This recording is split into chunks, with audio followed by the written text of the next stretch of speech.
Hello friends, I am Dr. Nilesh. Welcome to our lecture.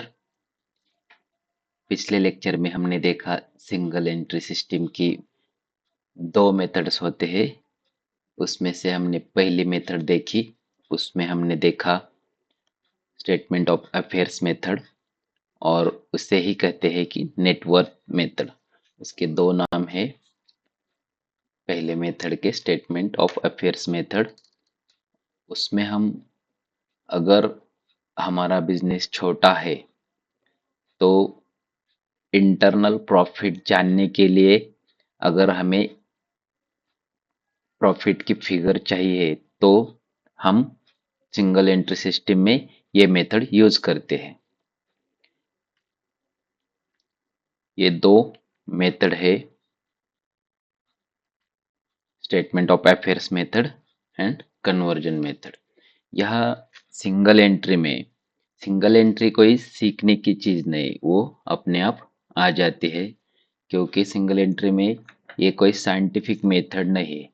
आप जो भी record लिखते जाओगे वो आपका रिकॉर्ड होता चलेगा और उसमें एक ही इफेक्ट दिया होता है। सो हमने स्टेटमेंट ऑफ अफेयर्स मेथड में ये प्रॉब्लम के जरिए देखा कि कैसे प्रॉफिट कैलकुलेट किया जाता है। उसके बाद हम दूसरे मेथड है कन्वर्जन मेथड। कन्वर्जन मेथड की क्यों जरूरत है? अगर आपने स्टेटमेंट ऑफ अफेयर मेथड से प्रॉफिट निकाला है तो वो सिर्फ अपनी जानकारी के लिए ठीक है, लेकिन अगर आपको कोई बैंक से लोन लेना है तो बैंक बैंक को अगर अगर आप वो डॉक्यूमेंट दिखाएंगे तो वो वैलिड नहीं मानेंगे। अगर आपको इनकम टैक्स भरना है, गवर्नमेंट आपका वो अकाउंटिंग वैलिड नहीं मानेगी। इसलिए अगर आपको कोई लोन लेना है यानी कि बैंक को आपके डॉक्यूमेंट दिखाने हैं, तो अगर आप वो आपका जो जिस बुक में जिस एंट्रीज की है, सिंगल एंट्री कीज है, वो रिकॉर्ड अगर आप लेके बैंक में जाते तो वो मैनेजर आपसे वो डॉक्यूमेंट एक्सेप्ट नहीं करेगा। वो क्या बोलेगा कि मुझे ये समझ में नहीं आता आपका रिकॉर्ड। तो उस वक्त हम क्या करते हैं, कोई सीए के पास जाते हैं।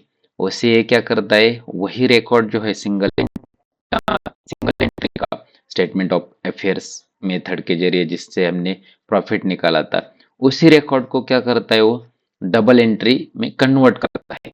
जो साइंटिफिक मेथड है, जो जनरल हमने अब तक पढ़ा है, personal real and nominal account, उसके रूल्स के जरिए वो जो हम अकाउंट मेंटेन करते हैं, trial balance, trading account, profit and loss account and balance sheet, उस प्रकार का जो अकाउंटिंग रखा हुआ होता है वो साइंटिफिक होता है। वो डबल एंट्री सिस्टम से रिकॉर्ड किया गया होता है। लेकिन अगर हमें हमारा जो रिकॉर्ड है, यानी कोई किराना शॉप है, उसका जो रिकॉर्ड रहता है वो सिंगल एंट्री सिस्टम में ही रहता है। लेकिन उन्हें अगर कोई लोन लेने की जरूरत पड़े तो वो अगर बैंक में गए तो बैंक मैनेजर वो रिकॉर्ड एक्सेप्ट नहीं करेगा। उसे क्या करना पड़ेगा, कन्वर्जन उसका डबल एंट्री में करना पड़ेगा।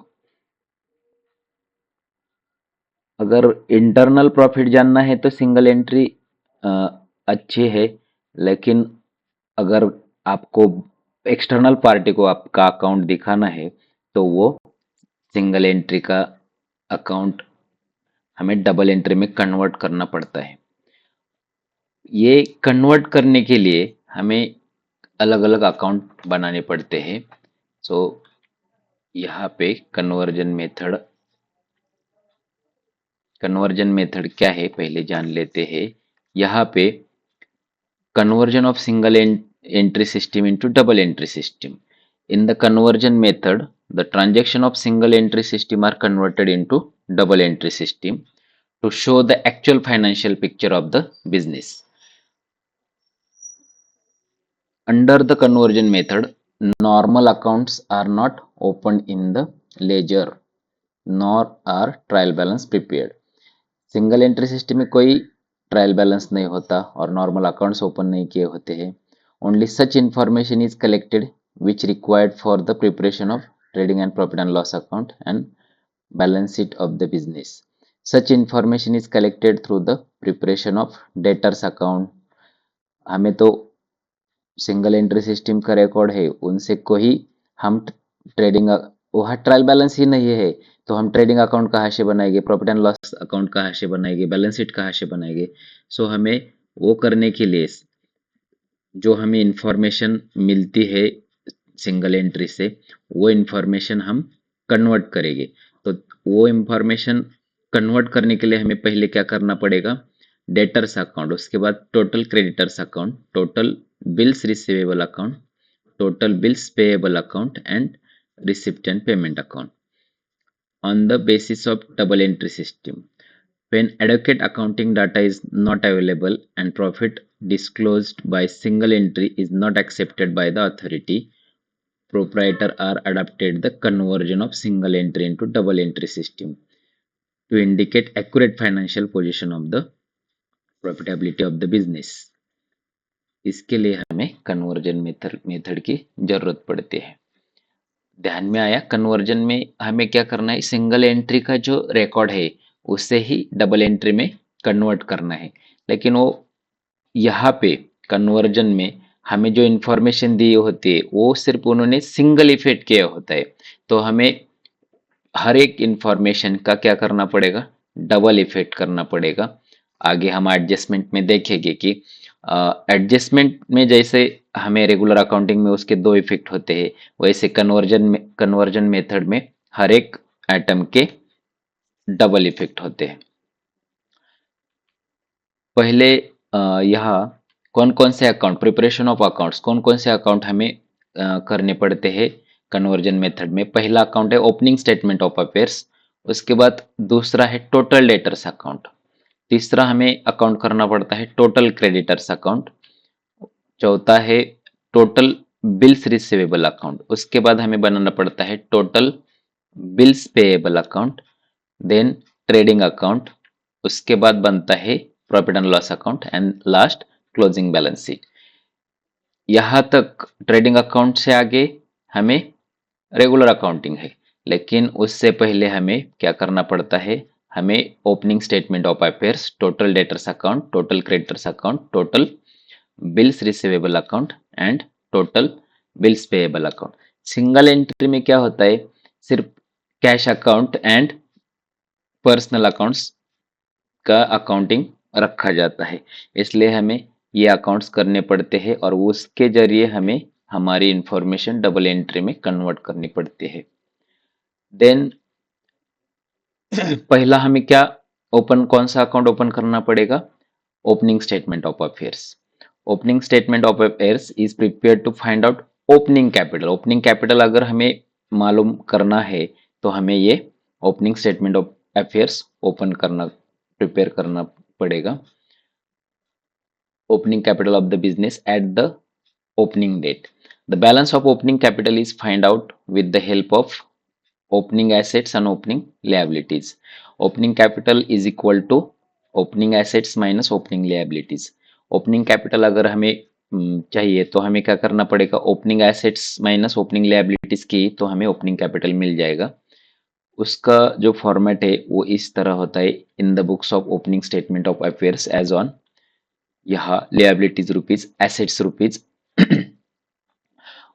दे यहाँ पे liabilities में क्या आएगा, bank overdraft, bills payable, sundry creditors, और एसेट्स में क्या आएगा, sundry debtors, bills receivable, land and building, stock in trade, furniture, plant and machinery, cash in hand, cash at bank. और अगर एसेट की टोटल बड़ी है तो हमें यहाँ बैलेंसिंग फिगर मिलेगी। वो बैलेंसिंग फिगर क्या हो गया, हमारी ओपनिंग कैपिटल बैलेंस होगा। देन दूसरा अकाउंट, ये जो अमाउंट है, amount of opening capital is transfer to closing balance sheet liability side. ये जो ओपनिंग कैपिटल बैलेंस जो हमें अमाउंट मिलेगी वो हम कहाँ ट्रांसफर करेंगे, क्लोजिंग बैलेंस शीट के लिएबिलिटी साइड को। देन हमें दूसरा अकाउंट करना पड़ता है total debtors account. Total debtor accounts is prepared to find out opening balance of debtors और क्लोजिंग बैलेंस ऑफ डेटर्स और क्रेडिट सेल। हमें इस अकाउंट से कौन कौन सी इंफॉर्मेशन मिलती है? ओपनिंग बैलेंस ऑफ डेटर्स मिलेगा, क्लोजिंग बैलेंस ऑफ डेटर्स मिलेगा और क्रेडिट सेल में हमें यहाँ से मिलता है। यहाँ जो भी फिगर मिसिंग है वो हम टोटल डेटर्स अकाउंट से मिला सकते हैं। टोटल डेटर्स अकाउंट्स का फॉर्मेट है पर्टिकुलर्स रुपीज, पर्टिकुलर्स रुपीज। यहाँ हमें पहले टू बैलेंस ब्रॉट डाउन। जब एसेट डेटर्स क्या होते हैं? एसेट्स होते हैं और एसेट का अकाउंट है तो वो डेबिट से स्टार्ट होता है। सो हम यहाँ लिखेंगे टू बैलेंस ब्रॉट डाउन और लास्ट को लिखेंगे बाय बैलेंस कैरी डाउन। और अगर हम बाकी आइटम पोस्ट करते गए टोटल डेटर्स के तो हमें बैलेंसिंग फिगर मिलेगी क्रेडिट सेल। यहाँ जो बैलेंसिंग फिगर मिलेगी वो हमारा होगा क्रेडिट सेल। नेक्स्ट हमें अकाउंट करना पड़ता है total creditors account. Total creditors account is prepare to find out opening balance of creditors और क्लोजिंग बैलेंस ऑफ क्रेडिटर्स और क्रेडिट परचेस। यहाँ पे जो भी मिसिंग फिगर होगी वो हम इस अकाउंट से, टोटल क्रेडिटर्स अकाउंट से कैलकुलेट कर सकते हैं। सो इसका फॉर्मेट इस तरह होता है। यहाँ क्रेडिटर्स लिएबिलिटी है। सो लिएबिलिटीज का स्टार्ट कहाँ से होगा? क्रेडिट साइड से, बाय बैलेंस ब्रॉट डाउन। और क्लोजिंग कहाँ होगा? To balance carry down. यहाँ पे हमें अगर क्रेडिटर्स सारे पर्टिकुलर्स में लिखे तो उसके बाद जो बैलेंसिंग फिगर मिलेगी हमें क्रेडिट साइड को बाय क्रेडिट परचेसेस, ये हमारी बैलेंसिंग फिगर मिलेगी हमें क्रेडिट परचेसेस। देन जो भी मिसिंग फिगर होगी वो हम यहाँ से कैलकुलेट कर सकते हैं। देन हमें next account total bills receivable account. पहले हमने किया total debtors account, then total creditors account, अब तीसरा अकाउंट है total bills receivable account. Total bills receivable account is prepared to find out opening balance of bills receivable और closing balance of bills receivable और bills receivable received during the year. During the year जो भी नए bills receivable received किए हैं उसका balance हमें चाहिए तो हमें ये अकाउंट करना पड़ता है और उसके जरिए से हमें ये बैलेंसिंग फिगर बोल के हमें मिल जाएगा। The balance of bills receivable received during the year is transfer to credit side of total debtors account. So जब हम अकाउंट क्लोज करेंगे, जो भी हमें अकाउंट ओपन करने पड़ते हैं, तो पहले हम total bills receivable account close करेंगे और उनकी जो बैलेंसिंग फिगर मिलेगी हमें, the balance of bills receivable received during the year, वो कहाँ ट्रांसफर होगा? Credit side of total debtors. पहले कौन सा अकाउंट क्लोज होगा? टोटल बिल्स रिसीवेबल अकाउंट, उसके बाद डेटर्स अकाउंट क्लोज होगा। इसका फॉर्मेट ऐसा होता है टोटल बिल्स रिसीवेबल अकाउंट और यहाँ पर्टिकुलर्स रुपीज हमें जो भी ये एसेट है इसलिए to balance brought down, opening का बैलेंस यहाँ आएगा, बाय बैलेंस कैरी डाउन। बाकी के आइटम यहाँ पोस्ट किए तो हमें बैलेंसिंग फिगर मिलेगी bills receivable during the year. Next हमें अकाउंट प्रिपेयर करना पड़ता है टोटल बिल्स पेएबल अकाउंट। यह बिल्स पेएबल अकाउंट क्यों प्रिपेयर करना है? Total bills payable account is prepared to find out opening balance of bills payable और closing balance of bills payable और bills payable issued during the year. The balance of bills payable issued during the year is transferred to debit side of total creditors account. यहाँ पे जो हमें balancing figure मिलती है balance of bills payable issued during the year, वो कहाँ transfer होगी? Debit side of total creditors accounts. पहले मैंने जो बताया बिल्स डेटर्स अकाउंट से पहले कौन सा अकाउंट क्लोज होगा? Total bills receivable account. उसी प्रकार टोटल क्रेडिटर्स अकाउंट से पहले कौन सा अकाउंट क्लोज होगा? Total bills payable account close होगा और उसकी जो बैलेंसिंग फिगर मिलेगी हमें वो हम debit side of total creditors account को ट्रांसफर करेंगे। टोटल बिल्स पेएबल अकाउंट का फॉर्मेट इस तरह होता है। ऐसे लिएबिलिटी है, इसलिए by balance brought down credit side से स्टार्ट होगा और यहाँ closing to balance carry down. यहाँ पे cash paid to creditors account ये आइटम पोस्ट किए तो हमें बैलेंसिंग फिगर मिलेगी by creditors account bills issued bills payable issued during the year, ये अमाउंट हमें मिलेगी और ये अमाउंट कहाँ ट्रांसफर होगी, debit side of creditors account. उसके बाद हमें ट्रेडिंग अकाउंट करना पड़ता है। ट्रेडिंग अकाउंट जैसा हमारा रेगुलर ट्रेडिंग अकाउंट होता है उसी प्रकार क्यों प्रिपेयर करना है हमें, ग्रॉस प्रॉफिट और ग्रॉस लॉस फाइंड आउट करने के लिए trading account. All direct expenses are recorded on the debit side and direct income recorded on credit side. जो हम अब तक पढ़ते आए हैं उसी प्रकार ट्रेडिंग अकाउंट में कॉमन एंट्रीज करने हैं। The amount of gross profit is transferred on credit side of profit and loss account and gross loss on debit side of profit and loss account. अगर हमें ग्रॉस प्रॉफिट मिलता है तो हम credit side of profit and loss account, और अगर हमें gross loss मिलता है तो debit side of profit and loss account दिखाएगी। ट्रेडिंग अकाउंट का फॉर्मेट जो है वो इस प्रकार होता है। In the books of trading account for the year ended debit credit particulars rupees पहले क्या आएगा, तो ओपनिंग स्टॉक हमें मिलेगा, तो ओपनिंग स्टॉक और बाय क्लोजिंग स्टॉक ये आइटम पहले हम पोस्ट करके लेंगे। बाकी बाय सेल्स उसमें से लेस रिटर्न इनवर्ड करेंगे। उसी प्रकार डेबिट को टू परचेसेस उससे माइनस लेस रिटर्न आउटवर्ड करेंगे। और जो भी डायरेक्ट एक्सपेंसेस है to wages to carriage inward to carriage on purchases to freight inward to octroi to factory rent, ये सारे डायरेक्ट एक्सपेंसेस डेबिट साइड को आएंगे। उसके बाद हमें अकाउंट कौन सा प्रिपेयर करना पड़ेगा, profit and loss account. So profit and loss account जो है वो हम क्यों प्रिपेयर करते हैं, profit and loss account is prepare to all indirect expenses and indirect incomes of the business.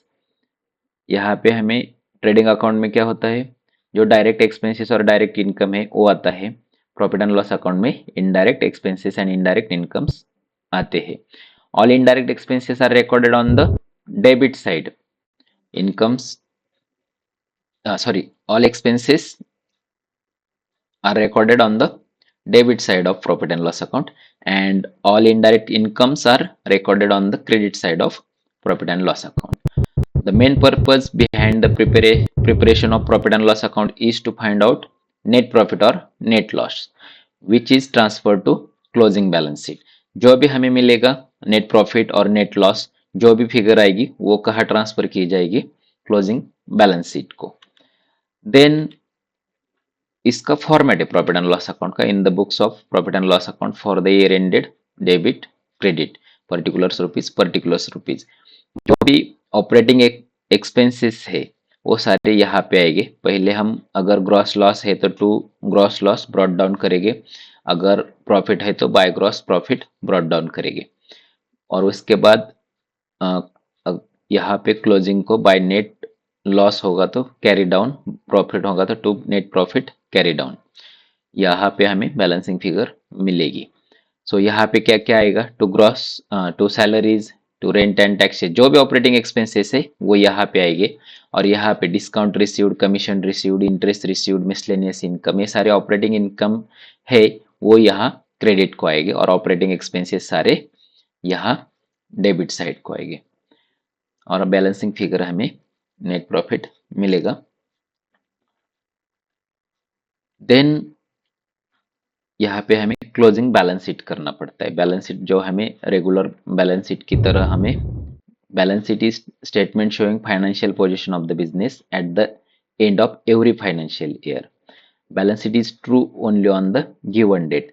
Balance sheet में जो ईयर एंडिंग को हम 31 मार्च को अगर बनाया तो 31 मार्च की डेट को ही वो बिजनेस की सही पोजीशन दिखाता है। Balance sheet indicates the assets and the liabilities for the financial year. Balance sheet is also called the mirror of the business because it shows the true and accurate financial condition of the business. जैसे mirror हमारी image exact दिखाता है वैसा balance sheet business की exact financial position दिखाता है। Then closing balance sheet का format होता है नॉर्मल बैलेंस शीट जो हम अब तक पढ़ते हैं, लायबिलिटीज रुपीज, एसेट्स रुपीज। यहाँ हम टोटल एसेट्स सारे दिखाएंगे, cash in hand, cash at bank, land and building, plant and machinery, furniture, sundry debtors, bills receivable, stock in trade, investment. और लायबिलिटीज में क्या है, sundry creditors, bank overdraft, bills payable, outstanding expenses, bank loan. So ये जो हमारे assets है उसमें से अगर लायबिलिटीज माइनस की तो हमें यहाँ पे क्या कैपिटल में मिलेगा। कैपिटल में उसमें क्या ऐड करेंगे हम, इंटरेस्ट ऑन कैपिटल, और उसमें ही और क्या ऐड करेंगे, नेट प्रॉफिट। और लेस क्या करेंगे, ड्राविंग्स। उस जो भी ओनर है उसने अगर खुद के यूज के लिए बिजनेस की कोई एसेट यूज किए है या कैश विड्रॉ किया है तो वो लेस क्या करेंगे हम, ड्राइंग्स। और अगर लॉस भी हुआ हो तो वो भी हम लॉस करेंगे कैपिटल में से। ध्यान में आया। ये हमें कन्वर्जन मेथड में इतने अकाउंट्स प्रिपेयर करने पड़ते हैं। बहुत ही सिंपल है, यहाँ कोई घबराने की जरूरत नहीं। और हमें कुछ इम्पोर्टेंट एडजस्टमेंट करने पड़ते हैं जो हमें कन्वर्जन मेथड में दिया। तो first, bills receivable received during the year. अगर कोई bills received during the year हो गए तो वो हमें क्या करना पड़ेगा, डेबिट, बिल्स रिसीवेबल अकाउंट के डेबिट को हम दिखाएंगे और डेटर्स अकाउंट के क्रेडिट को हम bills receivable during the year दिखाएंगे। मैं आपको शो करता हूँ बिल्स रिसीवेबल अकाउंट। यहाँ पे इसका इफेक्ट आएगा।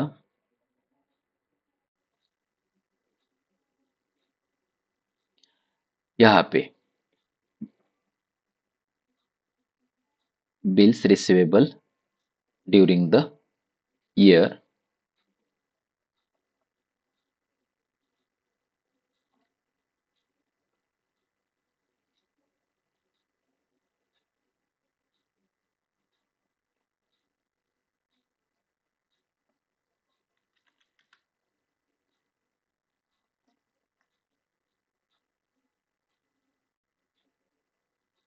डेटर्स अकाउंट के या टोटल डेटर्स अकाउंट जो है उसके debit side, sorry credit side को यहाँ पे हम बाय बिल्स रिसीवेबल, यहाँ पे रिसीव्ड ड्यूरिंग द ईयर, यहाँ पे अमाउंट दिखाएंगे। ऐसे ही हम वन बाय वन एडजस्टमेंट देखते हैं। सेकंड है bills payable issued during the year. So bills receivable थे तो यहाँ बिल्स रिसीवेबल अकाउंट के डेबिट को दिखाया था। उसी प्रकार bills payable issued during the year होगा तो हम क्रेडिटर्स अकाउंट के डेबिट को दिखाएंगे और बिल्स पेएबल अकाउंट के क्रेडिट को दिखाएंगे। उसके बाद बिल्स रिसीवेबल डिसऑर्डर हो गया है कुछ, तो वो डेटर्स अकाउंट के डेबिट को दिखाएंगे और बिल्स रिसीवेबल अकाउंट के क्रेडिट को दिखाएंगे।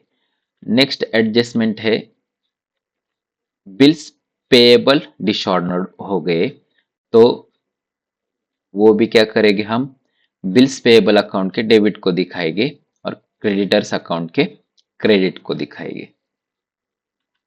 नेक्स्ट है bills receivable endorsed during the year. इस केस में हम क्या करेंगे, क्रेडिटर्स अकाउंट के डेबिट को दिखाएंगे, बिल्स रिसीवेबल अकाउंट के क्रेडिट को दिखाएंगे। क्रेडिटर्स अकाउंट के डेबिट को, बिल्स रिसीवेबल अकाउंट के क्रेडिट को दिखाएंगे। नेक्स्ट है बिल्स रिसीवेबल एंडोस्ड डिसऑर्डर्ड। इस केस में हम डेटर्स अकाउंट के डेबिट को दिखाएंगे, क्रेडिटर्स अकाउंट के क्रेडिट को दिखाएंगे। यहाँ डिस्काउंट अलाउड और allowance is given discounted to customers. अगर कोई डिस्काउंट अलाउड किया है तो प्रॉफिट एंड लॉस अकाउंट के डेबिट को दिखाएंगे। डेबिट को क्या आता है, या ऑपरेटिंग एक्सपेंसेस आते हैं। और डेटर्स अकाउंट के क्रेडिट साइड को हम डिस्काउंट अलाउड दिखाएंगे। यहाँ डेटर्स अकाउंट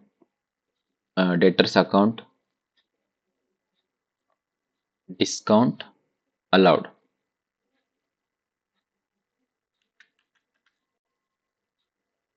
डेटर्स अकाउंट से के डिस्काउंट अलाउड, यह हम क्या करेंगे, शो करेंगे।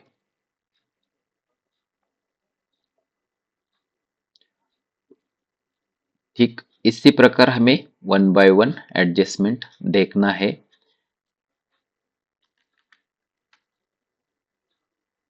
उसके बाद नेक्स्ट एडजस्टमेंट है डिस्काउंट रिसीव्ड। डिस्काउंट अगर रिसीव्ड हुआ हो तो क्रेडिटर्स अकाउंट के डेबिट को दिखाएंगे और प्रॉफिट एंड लॉस अकाउंट के क्रेडिट को दिखाएंगे। नेक्स्ट एडजस्टमेंट है रिटर्न आउटवर्ड और परचेस रिटर्न। अगर हमें कुछ दिया है तो वो क्या करेंगे, less from purchase on, purchases जो है ट्रेडिंग अकाउंट में उसमें से हम लेस करेंगे, क्योंकि ये क्या है, रिटर्न आउटवर्ड है और परचेस रिटर्न है, और क्रेडिटर्स अकाउंट के डेबिट को दिखाएंगे। देन रिटर्न इनवर्ड हो और सेल्स रिटर्न हो तो वो क्या करेंगे, हम सेल्स के रिलेटेड है तो ट्रेडिंग अकाउंट में जाएगा। So credit side of trading account, trading account के क्रेडिट साइड में less from sales on trading account, और डेटर्स अकाउंट के हम क्रेडिट को दिखाएंगे। Then opening stock, opening stock हो तो वो एसेट साइड में ओपनिंग बैलेंस स्टेटमेंट में हम एसेट में दिखाएंगे, और ट्रेडिंग अकाउंट के डेबिट साइड को हम सबसे पहले ओपनिंग स्टॉक दिखाएंगे। उसके बाद क्लोजिंग स्टॉक, क्लोजिंग स्टॉक भी क्या करेंगे, एसेट के क्लोजिंग बैलेंस शीट में हम एसेट के अंदर दिखाएंगे, और ट्रेडिंग अकाउंट के क्रेडिट साइड को क्लोजिंग स्टॉक दिखाएंगे बाय क्लोजिंग स्टॉक बोल के। नेक्स्ट एडजस्टमेंट है डेप्रिसिएशन। अगर कोई डेप्रिसिएशन हमें चार्ज करना है तो पहले क्या करें कि हम related asset on closing balance sheet में जो है उसमें से ये एसेट के प्राइस से लेस करेंगे, और प्रॉफिट एंड लॉस अकाउंट के डेबिट को शो करेंगे ऑपरेटिंग एक्सपेंसेस में। और नेक्स्ट एडजस्टमेंट है outstanding expenses for current year, means closing. उस केस में हम अगर क्लोजिंग के कोई outstanding expenses for current year हो गए तो वो add in related expenses in debit side, and liability में क्लोजिंग बैलेंस शीट में लिएबिलिटी के अंडर आउटस्टैंडिंग एक्सपेंसेस दिखा देंगे। नेक्स्ट है outstanding expenses for current year. Opening के हो गए कोई आउटस्टैंडिंग एक्सपेंसेस तो वो लेस फ्रॉम रिलेटेड एक्सपेंसेस यहां से लेस करेंगे। अगर क्लोजिंग के हो तो ऐड करेंगे रिलेटेड एक्सपेंसेस में, और अगर ओपनिंग के हो तो लेस फ्रॉम रिलेटेड एक्सपेंसेस, और लिएबिलिटी में ओपनिंग स्टेटमेंट ऑफ अफेयर्स में दिखाएंगे, ओपनिंग का है इसलिए। Then next adjustment prepaid expenses और prepaid expenses paid in advance. यहाँ प्रीपेड एक्सपेंसेस है, सो वो क्या है, एसेट है, so debit less from related expenses and asset side of asset में क्लोजिंग बैलेंस शीट के एसेट में दिखाएंगे।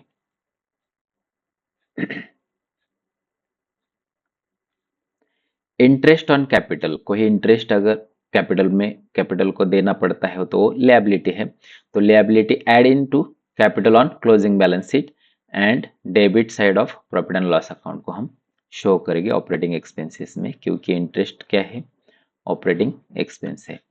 Then goods taken over by proprietor for personal use, यहाँ पे उसने कोई गुड्स अगर पर्सनल यूज के लिए लिया है तो वो क्या होगा, ड्रॉविंग्स होगा। सो लिएबिलिटी में हम less from capital on closing balance sheet, closing balance sheet के कैपिटल से क्या करेंगे, लेस करेंगे, और ट्रेडिंग अकाउंट के क्रेडिट साइड को शो करेंगे। Thank you very much. अगर आपको मैंने पढ़ाया पसंद आता हो तो लाइक करो, शेयर करो, सब्सक्राइब करो। आगे हम इसके प्रॉब्लम देखेंगे कन्वर्जन मेथड के। और आपको अगर ये वीडियो पसंद आते हैं तो आपके फ्रेंड्स को शेयर करो, लाइक करो, सब्सक्राइब करो। Thank you very much.